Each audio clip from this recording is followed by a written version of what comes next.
Welcome, everyone. Hi, I'm Ellen McGinnis, your host of the Live Your Jam podcast. And with me, I'm really excited about this episode. I've been looking forward to it for months. So I've always been fascinated by hypnotherapy, and hypnotherapy is a therapeutic technique that uses hypnosis and a state of focused attention and relaxation where a licensed therapist guides you through imagery and suggestion to access what lives kind of beneath the surface. So my guest today is an expert in a type of hypnotherapy, a technique called QHHT, which stands for Quantum Healing Hypnosis Technique. And what draws me in most about QHHT are two things that I find endlessly fascinating: the subconscious and the higher self. For me, the subconscious can feel elusive, not only to understand and try to decode, but to actually work with. So how do we make the seemingly invisible visible? And then the higher self, which is something I am very fascinated with, like, what is it really and how do we access it? So I found today's guest by listening to her on a podcast called Closer to Venus, and I immediately read her book, Finding Purpose, Surprising Wisdom from Your Higher Self. And I knew that I had to have her on here. So I am thrilled that she has agreed to join us. I'm going to introduce her right now. So please welcome to the program Dr. Holly Duckworth, a level 3 QHHT practitioner, author, speaker, and welcome her to the program. Hi, Dr. Holly. Hi, Ellen. So glad to be here with you. I really appreciate you joining us, and I'm excited to dive in. Yeah, let's do it. Good. So, Dr. Holly, you're a QHHT practitioner, which is a type of hypnosis founded by Dolores Cannon. So if you can just tell our listeners how you were introduced to this work and ultimately then how you became a practitioner. Yeah. So like most people that I've encountered, my spiritual path happened through tragedy. Big wake-up call. And about over 13 years ago, my son was just 20, and he was arrested for DUI and was put into a really challenging situation where I couldn't visit him, I couldn't see him, and he was going to be incarcerated for 21 days in a very, very dangerous situation for him. And I could have a few rare phone calls with him, and in one of those phone calls, he said, "Hey, Mom, I found this book in jail. I think you'd really like it." And it was Dolores Cannon's Convoluted Universe, Book 4. I'd never heard of Dolores Cannon. In the circles I was running in, I would never have heard of Dolores Cannon. I was a navy blue suit, buttoned-up corporate type. And so just to have something to talk to my son with, I Amazon clicked, got the book, started reading it, and I'm like, oh my gosh, everything I've ever believed in my entire life, and here it is in print. And so he gets out of jail. She was going to be having a weekend seminar a few weeks after he got home. And I told him, I said, let's go see her. Let's go be in the room with her. By then I had devoured 5 of her books. She only wrote 21 books through her lifetime, and all based on her hypnosis experiences. And so he and I went to that weekend seminar. Now, in this weekend seminar, it was 3 days, and each day she would put 100, 200 people in a hotel ballroom into hypnosis simultaneously. And it was all different intentions throughout the weekend. So it might be past life regression, it might be future life progression, it might be meet your spirit guide or your spirit team, all sorts of different purposes for these hypnosis experiences. And Ellen, I went into that weekend seminar as a complete skeptic for hypnosis. I was a huge fan of Dolores. I had questions for her about her research, but because I was so analytical, left-brained, not woo-woo, I was like, yeah, this hypnosis stuff, that's not going to work on me. That's for those folks. But that's okay, because I want some healing for my son. I want to be in the room with her. I've got some questions. So complete skeptic. We went into the first hypnosis, and I had the most profound experience that I knew beyond a shadow of a doubt, was not my imagination, because I could not have imagined these things. I didn't have the capacity of imagination for what I experienced. And I came out of that first hypnosis thinking, oh my gosh, this stuff works. This really works. Like I'm going to run up to the stage and tell Dolores Cannon, who's been doing this for 30 years by then, did you know this works? Right. Oh, really? So that was in January of 2013, and I was in training in February, and I've never looked back. I'm like, this is so powerful, so profound. I'm sold. I know what I'm doing for the rest of my life. Wow. Talk about a major turning point. It must have felt destined to you. Yes. Well, my son and I joke now. He's a great kid. He's doing great. He's living his best life ever so many years later. And he said to me, he goes, Mom, that's the only reason I had to go to jail was so that you could meet Dolores. I'm like, I know. Thank you. Right. That's actually a beautiful perspective, too, because I think most of us, when we reflect on some of life's hard lessons, there's something really good that came out of it.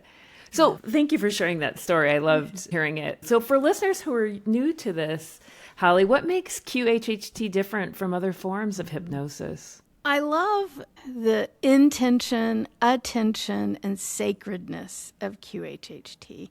I'm a psychotherapist, a PhD in psychology. So in addition to doing QHHT, I do psychotherapy, some trauma-informed therapy, other treatment techniques that are more mainstream from a psychology standpoint. But my QHHT sessions go way beyond just the psychology. And I love how you mentioned that, Ellen, like this idea of the subconscious mind, which is kind of what I work with my mainstream work. But then QHHT adds the layer of the higher self. So you kind of get the subconscious mind aspect and the spiritual aspect in a QHHT session.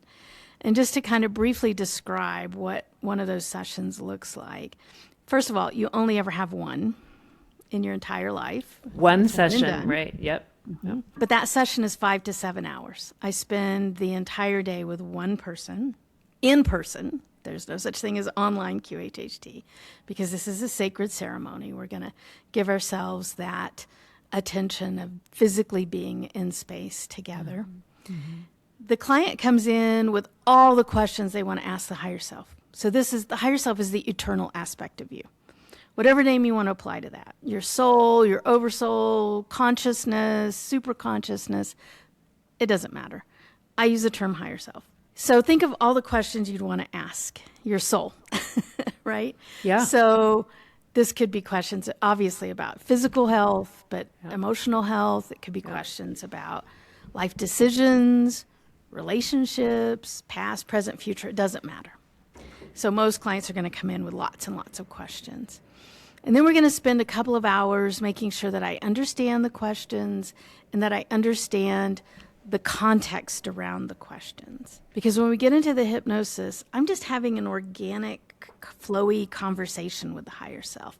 And I kind of don't know where it's going to go before it goes, and it could go anywhere. So I've got to be ready for that. So I need the context around all of the questions. So we spend a few hours making sure that I'm ready to do that. Then we go into the hypnosis, and the hypnosis alone is 2 to 3 hours. Now, typically in clinical hypnosis, you use the term hypnotherapy. So generally in hypnotherapy, you might have a 1-hour appointment. And so you've got a little bit of paperwork on the front end, a little bit of paperwork on the back end, some chit chat with the doctor. And then you've got maybe 20 minutes of sustained altered state of consciousness. In QHHT, we have 2 to 3 hours of sustained altered state consciousness. And that's where I'm having that conversation with the higher self. So you are channeling the higher self through you to me to get your questions answered. And then that's audio recorded. And then, of course, I'll bring the client out, debrief a little. But really the most therapeutic part of all of this, the growth happens by listening to that recording then over and over again for the rest of your life.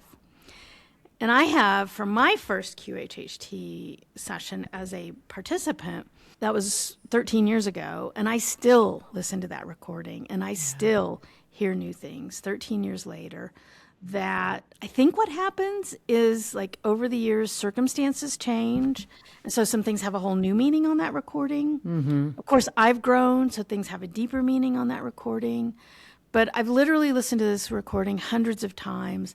And the next time I listen to it, I'll hear something new. I'll get refreshed information out of that session from 13 years ago. So that's a QHHT session. Thank you so much for that. So it sounds like there's a lot of prep and understanding, and then there's also the guided hypnosis. When you're getting them into the hypnosis state, is it a theta wave? I mean, it is. So there's different, just for our listeners, there's different wave states in the brain. And when you're meditating and where you're in deeper theta waves often happen in sleep. We experience theta right as we fall asleep and right as we wake up. Which is that time when most of us can relate to either remembering a dream or going into this kind of deeper state, but we're still somewhat lucid, if you will. Yes. Yeah. Yes. Wonderful. In your book, you say, like, when you read all of this and when you had this experience, it's like what was written down resonated with what was in you. I call that soul resonance. It's that moment where you're like, it's inexplicably true for you, and we have that with intuition, but there are times in life when it feels so profound. And it sounds like that moment when Dolores came into your life and when you read what she wrote, it was really resonating for you. So what did that moment awaken or validate in you? Yeah, so I grew up in a moderately Christian household. We went to the Methodist church for Christmas and Easter and a handful of times through the year, but was familiar with the Bible. And even as a child, I was very precocious in terms of just asking questions of my Sunday school teachers and elders that they couldn't answer. And so you get a little bit of like, okay, well, these people don't really have it figured out. Like, that answer doesn't make any sense whatsoever. And so then you go along. And of course, I had read the Quran and the Book of Mormon and the Bhagavad Gita throughout the years because I just like reading stuff like that. Yeah. And there's bits and pieces of all of those that like resonated, but nothing like just rung a bell to go, woo. And so they're all of those beautiful, wonderful, probably speak to many people, ancient spiritual texts are perspectives written by usually men. And it includes then the biases and the perspectives of those people. Dolores, in all of her books, her 21 books, all of them are basically nothing but hypnosis transcripts. She offers tiny little paragraphs of perspective. But the vast majority of the books, and that one book, Convoluted Universe, Book 4, is about a 400-plus page book. It's an enormous book.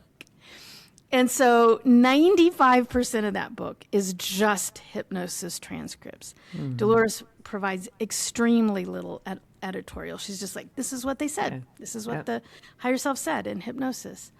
And so it's untainted from the human perspective. So her books are direct wisdom from the higher self. And when you start reading this direct wisdom, and of course, I have the benefit now all day, every day in my office of having this front row seat to the universe through the higher self.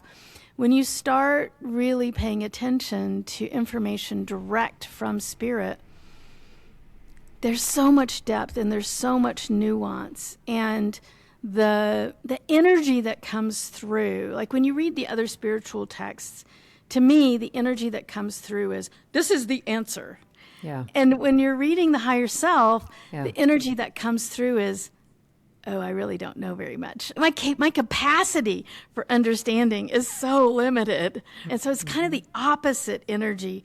Instead of an energy of, here's the answer, it's an energy of, okay, little human, we'll try to tell you what you can understand in a way that you can understand it. But the truth is so much grander than you can even understand. It's humility. Well, I'm hearing you speaking about that because we do, as humans, like to put labels on things. One feels like masculine energy to me, and the other one feels like feminine energy to me. Because the feminine energy would sit in the wonder of it all. Yeah. And actually sit in it and stew in it and swim around in it and maybe not be consumed by the vastness, but be with the vastness, and whereas the masculine kind of wants to know, right? That's a beautiful description. I'm going to seek out that book and read it. Yeah. But in your book, and we're going to talk about this a little bit later, because you do also distill 500 interviews of your own clients. But I want to talk about this a little bit because your background is in engineering and science. As you mentioned, you were in corporate America for a long time before you became level 3 QHHT therapist, and then also your PhD in psychology. So how does your background in science and corporate kind of influence your work? Does it? Yeah. I'm sure it does. It does. Well, like in that book, in Finding Purpose, Surprising Wisdom from the Higher Self, I used legitimate research techniques to take these, I think it was 438 QHHT sessions. And the way I came about that book was early in my QHHT career, I was like surprised at how common, how similar the questions were client to client, these people that obviously didn't know each other. Like, everybody kind of has the same curiosity. Like, what is my life purpose? What is my life lesson? And then what really freaked me out was how the answers were the same across people who didn't know each other. And so I'm like, oh my gosh, I have to scream this from the mountaintop. I know what your life purpose is. I know what your life lesson is. And so then I applied my well-trained graduate level research techniques to the transcripts of all of these sessions and went, holy cow, there's only 4 types of life purpose and only 3 types of life lesson. So then I was like, I absolutely have to scream this from the mountaintop, because while you're waiting for your QHHT session, read the book. Your life purpose and your life lesson is in here. Right, which was a fascinating part of the book, and I absolutely enjoyed. Yes, no, I can see how that was, and that was evident in terms of the kind of qualitative research approach. And I mean, because you're a skeptic, and you kind of start from that bias. So I appreciated that as well. So a big part of, obviously hypnosis that you do is the higher self. It's this, we're accessing this part of ourself that is ancient and probably timeless. So in your own words, based on the hundreds of sessions that you have facilitated, how would you describe the higher self? Yeah. So in almost every session, I ask them to describe themselves for the client. Who are you? How would you describe yourself? And so I want to just clarify the language there of them. You're talking about this male energy, female energy. They're neither, right? Or both. And they refer to themselves as we. So the higher self perceives of itself as a collective, as a we, not a me, which I love, absolutely love that. So then we use the term them just to recognize that plurality. And then in the books, I capitalize they and them just out of respect, because this is, profound, right? And then I think the other aspect of the higher self that regularly comes through. So when I ask, who are you? How would you describe yourself to her, meaning the client? I'll get answers like, I'm the eternal aspect of her. I've always been with her. I'll always be with her. I know everything about her. I am her true self. And so, lots and lots and lots of names that humans apply to this. So 2 things that I do want to point out there. Eternal. This is one of those questions that my early spiritual elders got wrong, because they would say, eternity is a really, really, really, really, really long time. No, eternity is timelessness. So your true self, your higher self, resides in timelessness. Okay, not a really, really, really long time. Outside of time. And then the other aspect is that when I'm getting these descriptions of who are you from the higher self, the impression that I get, not only is it a collective, but their perspective of themselves as separate, so like my higher self versus your higher self, they don't see that. And the way I kind of describe it is, think about Jell-O instead of concrete. We see 2 separate people, completely independent. I mean, maybe somewhat dependent in terms of just being on the face of the earth and sharing resources at this moment. But from a higher self perspective, they see all aspects of all life as a part of the collective. And so the really cool thing about that in a QHHT session is they can answer any question about anyone, about any time, about anything, past, present, or future. Because they're timeless, they see all time. And because they're a collective, they have all knowledge. So that's kind of cool. That is very cool. Right. So in theory, just applying that, this higher self could know about other potential lifetimes or other aspects of not only this person, but of others. So I imagine in sessions, then you have people kind of talking about time and ages that they probably wouldn't have, common access to or would know Absolutely. about. Yeah. Other planets. Yeah. Yeah. Mm-hmm. Yeah. Yeah. And one of the things we do in QHHT is called surrogate healing, which we can't work with children. Dolores was concerned in working with children that there might not be the level of maturity to really understand the depth of information that's coming out. So, but what we'll often do is we'll work with a mother or a father for physical healing of the child. Someone super close to the child Right. can come in, have a session, and the higher self can tell them if there's, let's say the child is experiencing leukemia. Something really challenging. The higher self can answer all the questions about the child's leukemia and perform healing, if it's appropriate, instantaneously right there through the mother or through the father, because we're connected. Right. Yeah. The interconnected piece, we talk about it a lot, and I think we all know it. We particularly feel it when we're in nature and when we're with animals. I mean, many of us do, but to have it in that session and for you to experience that must feel so powerful and really, grounding for your life too, as well. Just what a gift. So Dolores had really specific scripts. So for listeners out there, when you're going into the hypnotherapy process, there are scripts, meaning maybe there's visualizations or there's certain processes to get your mind kind of really relaxed and into this kind of place where you can access the higher self. And she's pretty particular about it because in your book, you talk about like when you had to go through the very rigorous process of becoming certified, because there aren't a lot of level 3 QHHT practitioners out there.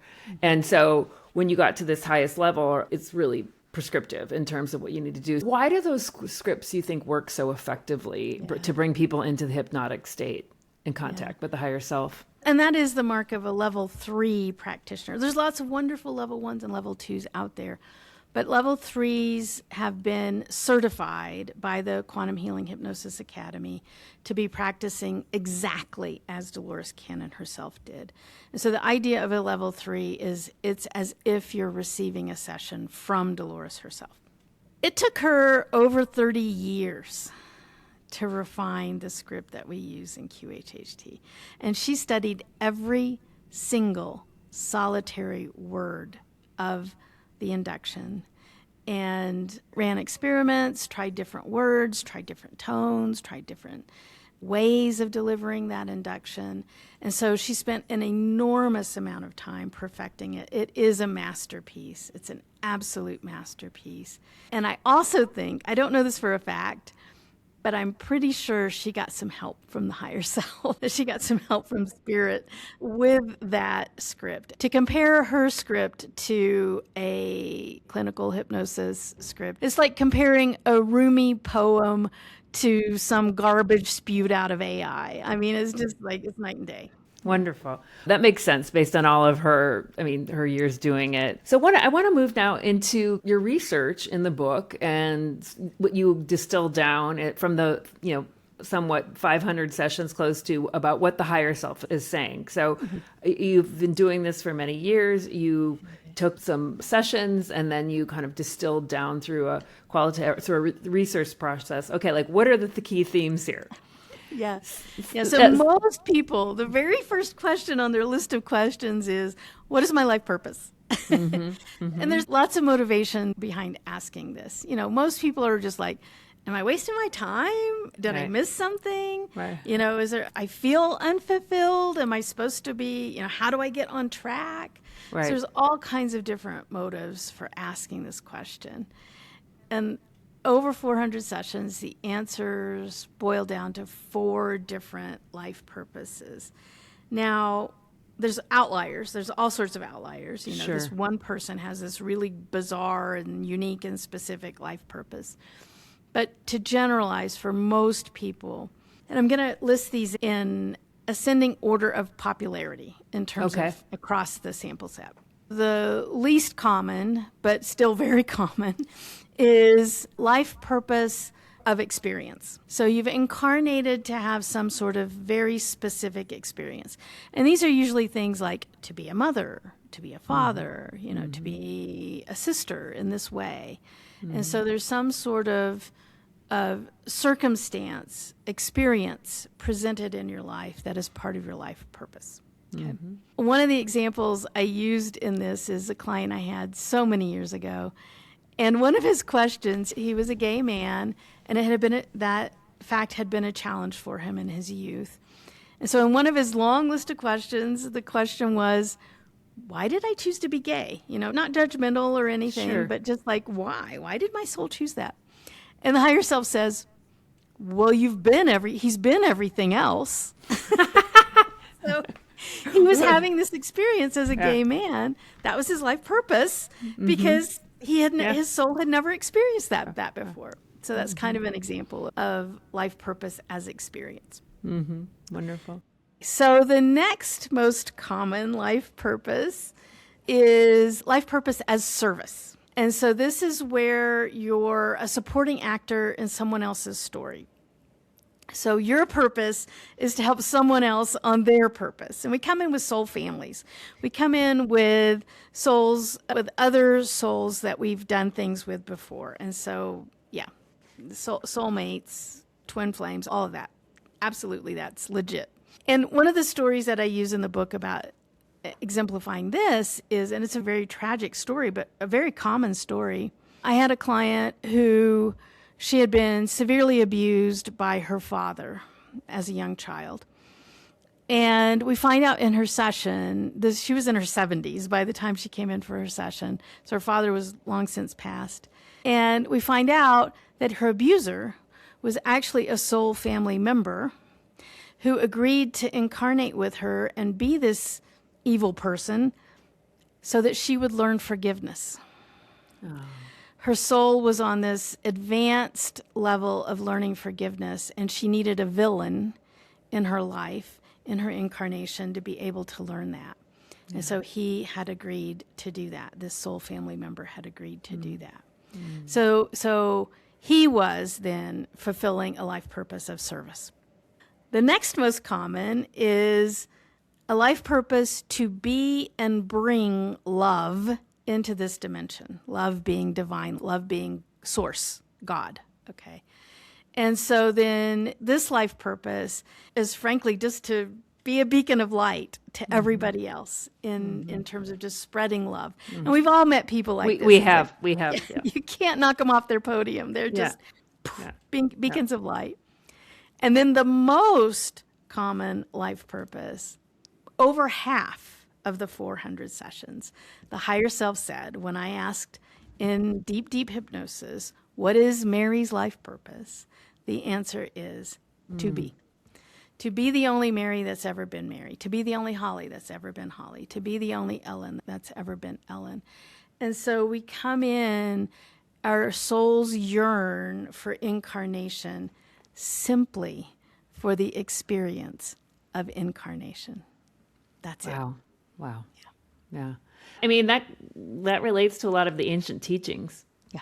You know, so, my understanding is that, in we might want to call it the spiritual realm, but the non-human realm is that, it's really sort of the higher vibration around love, and that there are things that happen in human form, disappointment, all of these different experiences that we go through. And I think most of us can say the life lessons that we've have taught us things. We may not want to raise our hand and go through them again, Right.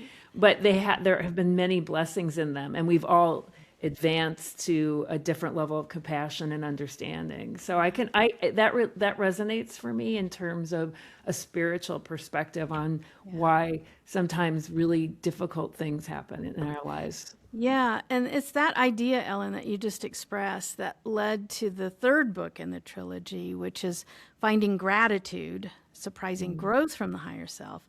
And one of the things that I've learned from the Higher Self is having gratitude for all experience, not just the vacations, but all experience, Right. accelerates and amplifies soul growth. And so the more you can be present in gratitude for all experience, then the more wisdom, the more growth that the higher self gains from your time and form. And also, too, I think, as you said, the higher self is many. It's not just Yes, one. it's collective. So, in the example of your client who had to learn forgiveness through, the abuse of her father, I mean, forgiveness then resonates throughout the collective, right? And so there is life purpose, I mean, clearly in that, right? Because there's a person out there who has really, really learned forgiveness in the toughest of circumstances. Yeah. I've never found any evidence of forced incarnation. Yeah. Okay. So we're all here doing what we're doing. Raised our hands. We wanted to do it. Yeah.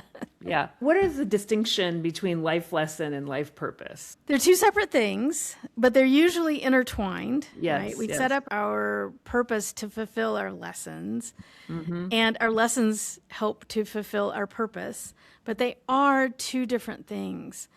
And lessons are set up for us as kind of that growth challenge. Life lesson is like an insect or a reptile shedding their skin. It's kind of gross, but it's this idea of like busting out of a constraint that you're ready to bust out of. And these are often very, very, very challenging situations, our life lesson.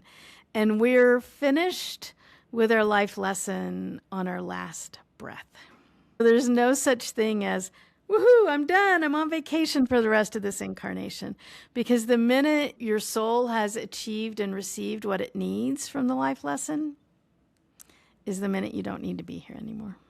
That makes sense, Holly, with what you say about going back and listening to the tape over and over again, right? Right? Is that lesson and purpose would be resonant all throughout, right? Absolutely. Just different variations of it, and also, too, when there's more understanding, there's still the practice of practicing it in another situation. And so I can understand that makes sense to me. Yeah. I just have a super funny story. My husband's grandmother lived to be almost 102, and she was 97.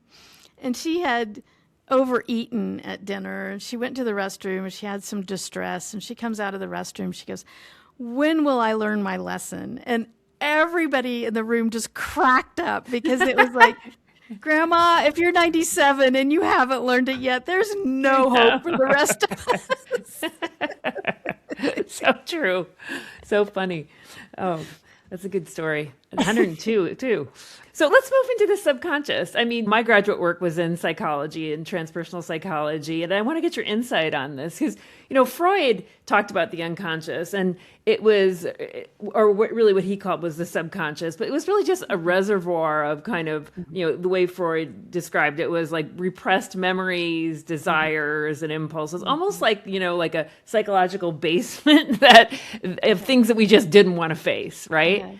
Yeah. And then Carl Jung came along and he broke, significantly from Freud. He distinguished between our personal unconscious or subconscious and the collective, which I think, Dolores is kind of talking about, and the higher self has revealed itself to you. So more that, the collective unconscious was a universal layer, of archetypes and all of these sort of things. And it wasn't a problem to be solved necessarily. It was a source of wisdom and wholeness. Mm-hmm. So it was relatable. That's what Freud talked about in terms of the archetypes of the anima or the mother or the shadow. Mm-hmm. It's like there were sources of wisdom there, whether we liked it or not, right? Mm-hmm. So how do you define the subconscious and for our listeners, and how did Dolores see it? Like, what's your view? Yeah, yeah. So I teach a course called Higher Self Journey, and the purpose of this course is to integrate higher self into our human waking moments, into our awareness. You can do that. You can learn to live that way. And I use this analogy, grossly simplifying the human experience into one of moments when the ego self is in the driver's seat versus moments when the higher self is in the driver's seat. Right. And the point of higher self journey is to be able to, at will, decide who's in the driver's seat. Mm-hmm. So let's talk about then. So what is this ego self, and how do you know when it's in the driver's seat? And this includes both our conscious awareness and our subconscious mind is in that ego self perspective. It's part of the human animal. Yep. Your soul has put on a monkey suit for 100 years, right? To have this informed experience, and that includes the ego self. Because if you think about humans on the face of planet Earth as animals, because that's what we are, we have to remember that. We're mammals. But think of us in comparison to all the other mammals on the face of the earth. We're pretty pathetic. Like, we don't have sharp teeth, we don't have claws, we don't even have fur. Like, we're really horrible, vulnerable, like pathetic animals, right? Mm-hmm. And so this animal had to evolve with this thing called an ego self to survive, to protect itself. Mm-hmm. Because we're squishy and we don't take care of, don't have the capacity to take care of ourselves. We got to outsmart everybody to live. Like a bear or a lion or something else. And so we evolved with this thing called an ego self. So what is ego self? Ego self is the aspect of our psychology that is on constant alert for danger. Okay? Because we're squishy. And we can't defend ourselves. So we have to have this aspect of self that is on constant alert for danger. Well, that part of ourselves, think about it. If your job is to constantly look out for risk and danger, then your language is going to be fear. And that's a great language. Yeah. Living in a state of fear is protective, and that's a good thing. The higher self is eternal. It can't go anywhere. It doesn't stop and it doesn't start. And so it has no resonance with fear. It doesn't even know fear. It can't know fear. And so we can begin to understand then who is in the driver's seat of this human experience as a mammal on three-dimensional planet Earth for this tiny little blip of eternity. Am I resonating with a vibration of fear? Mm-hmm. Or am I resonating with a vibration of source love? Mm-hmm. Because that's all higher self knows is the vibration of source love. Yeah. And I can bring in then that vibration of source love. So many of our fears are actually subconscious. Yeah. Right? They might be a part of the instinctual animal. Right? Mm-hmm. I can remember holding my newborn son the first time, and I remember thinking, I could absolutely murder someone who wanted to. Like, Mama Bear just clicked in, right? Totally. I could defend to death this infant. And so that's an instinctual part of my human animal, all the way down to, maybe I have suppressed memories or blocked trauma, because of some sort of societal situation. So all of these aspects of fear, conscious or unconscious, is then what we're working with when we're working with the ego self. But we don't even have to work with the ego self. There's ways that we can integrate higher self into our lived experience and live outside of that resonance with fear and inside of a resonance with source love. Yeah. That is so beautiful. I mean, I've loved listening to your examples in this. I mean, one of the tagline in Live Your Jam is, let your soul lead and your life follow. Mm-hmm. So what I'm trying to help people do is to really connect into their soul, right? Mm-hmm. And because I think there's just answers there that feel more resonant. It doesn't make life a piece of cake. We're still going to have these hardships, these things that we signed up for. But yet there is also a feeling of coming home and also having this place to always go to that's a higher source than the fear-based, ego, which we actually really, really need. In my experience, getting into the subconscious beliefs, there are many. There's always a handful of them that are either, Jung might argue they're in the collective consciousness, and then we pick them up. Some people might have had a childhood experience before the ages of 0 to 7 that create this. I mean, I'm sort of the opinion it doesn't really matter. I don't mean to, but it's more about recognizing what it is. And there's some common ones too. The ones that I hear a lot with my clients are, I'm not worthy. People think that in today's society, they need to be super productive in order to be worthy. And like, you're worthy just by being here. And the other one's a fear of rejection. Like if I'm my authentic self, I will be rejected. So these are internalized beliefs.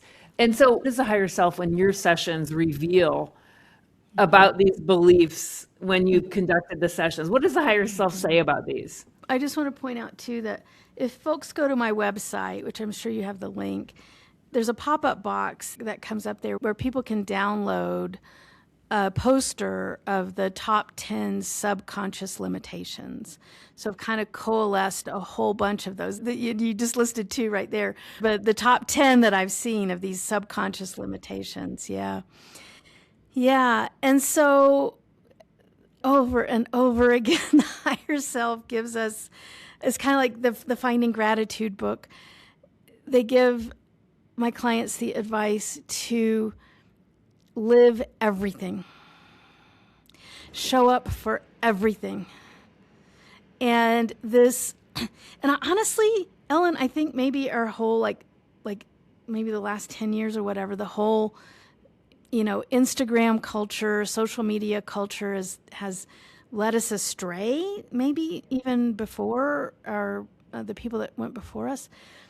But this idea that everything's supposed to be golden and glorious and beautiful and fun and funky and perfect all of the time. And the higher self wants us to be present for the messy and the hard and the challenging and the crying and the thrashing and the screaming. That is as important to our souls as the Instagram selfie on the beach at sunset, right? Yeah. And so not avoiding that, not suppressing that, not attempting to get away from that.